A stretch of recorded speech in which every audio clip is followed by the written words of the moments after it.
Elogio a los músicos callejeros de Málaga y del mundo. A los músicos callejeros de Málaga y del mundo entero, este es un elogio necesario. Porque en sus manos, la ciudad vibra, en su música, la calle se transforma. Son ellos quienes convierten un rincón cualquiera en un instante de arte, quienes regalan emoción sin pedir nada a cambio.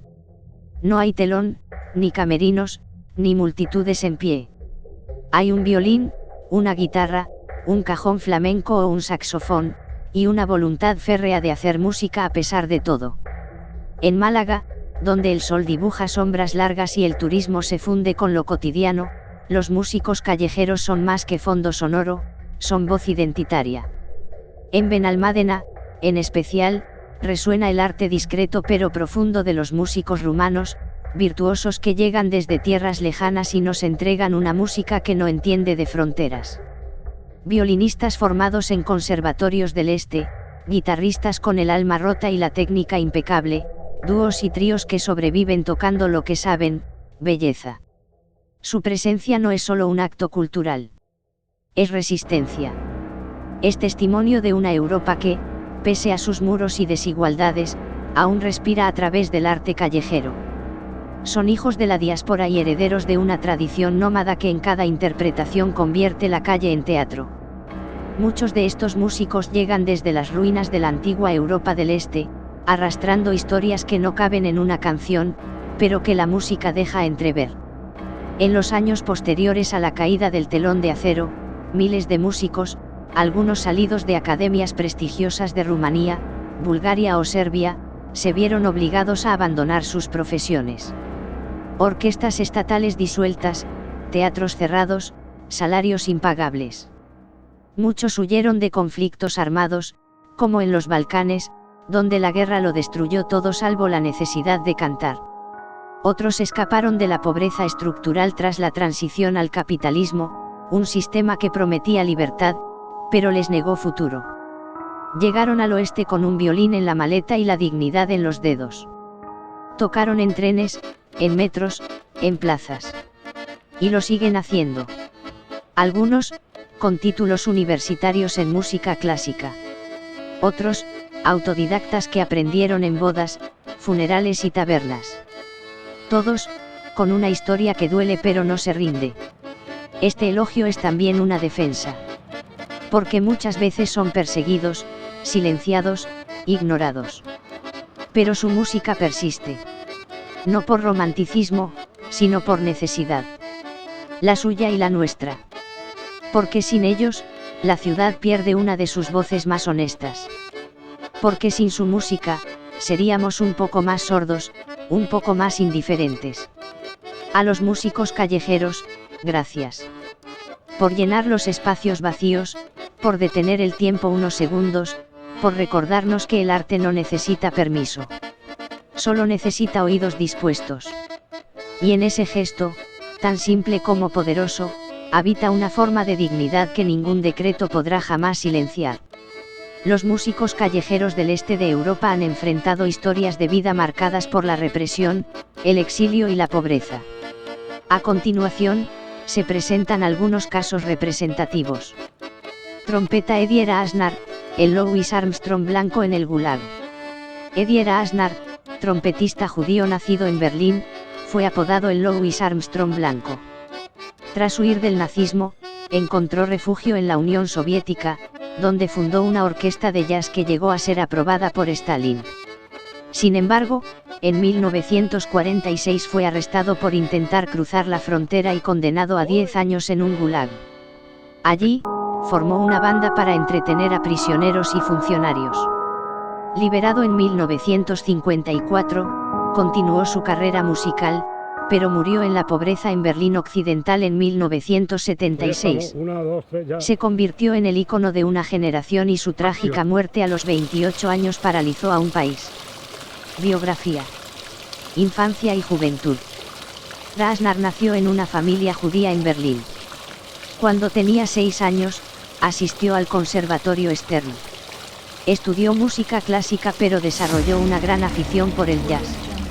A los 20 años, dejó el conservatorio como violinista para ingresar a la Escuela Superior de Música en la Kantstraße cerca de la ópera. Carrera. Usando el nombre de Eddie, Krasnar comenzó a tocar la trompeta con músicos polacos que habían sido miembros de la orquesta de Marek Weber. En la década de 1930 se unió a los Cinco Patrons, convirtiéndose en Eddie Krasnar cuando la banda se fue de gira por Europa, actuando en el barco de vapor New York durante los viajes entre Hamburgo y la ciudad de Nueva York. Grabó con la banda y escribió cartas a Gene Krupa, con la esperanza de establecer una carrera en Estados Unidos.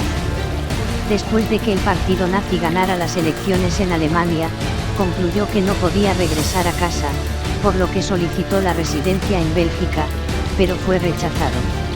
Krasnar se mudó a Polonia y abrió un club nocturno, luego se casó con una cantante polaca, Ruth Kaminska.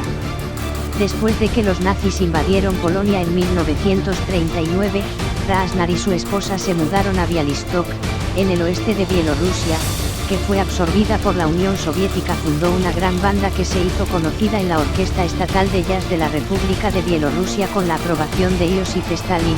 La banda realizó una gira por la Unión Soviética durante la Segunda Guerra Mundial, entreteniendo a tropas y miembros del partido como la Orquesta Estatal de Jazz de la URSS o la Orquesta Estatal de Jazz Soviética. A Krasnar se le pagó bien, recibiendo hasta 100.000 rublos al año. Después de la guerra, fue arrestado por el MGB soviético en la ciudad de Lvov en Ucrania cuando intentaba cruzar la frontera con su familia, acusado de conspiración e insulto a la patria. Fue enviado a un campo de prisioneros de Gulag en el lejano oriente, con una sentencia de 10 años. Durante los siguientes 8 años continuó actuando en el Gulag cerca de Magadán y se le permitió tocar música para levantar el ánimo de otros prisioneros. El líder del campo había escuchado la música de Krasnar y la disfrutó, por lo que permitió que Krasnar formara una banda para entretener a los prisioneros, guardias y funcionarios soviéticos en todo el sistema de Gulag. Krasnar fue liberado en 1954, más de un año después de la muerte de Stalin. Regreso a la música. A mediados de la década de 1950, Krasnar fundó y dirigió una banda rusa que realizó una gira por la Unión Soviética y realizó varias grabaciones desde 1954 hasta 1971.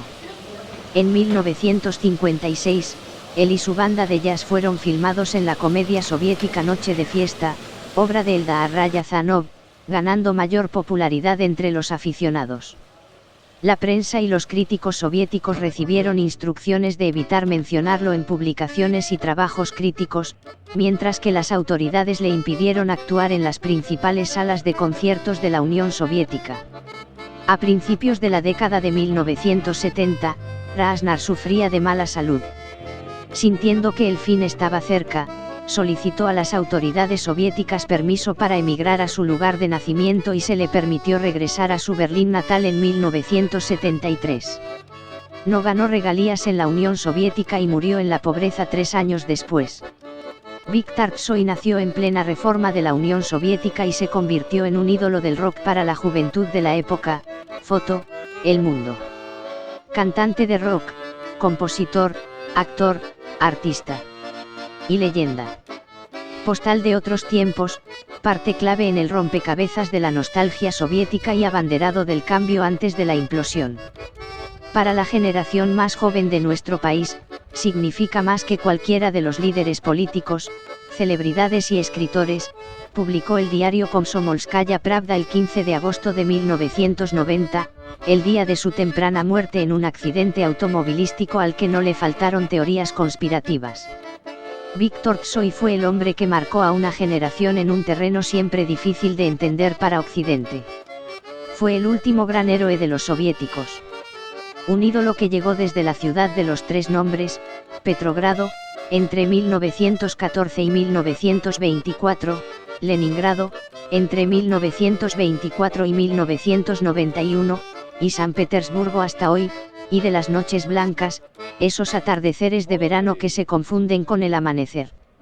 De ascendencia coreana y nacido en plena reforma de la Unión Soviética, Tsoi fue un referente de la juventud rusa en la década del 80 y 90, una voz de cambio y, para algunos, un revolucionario.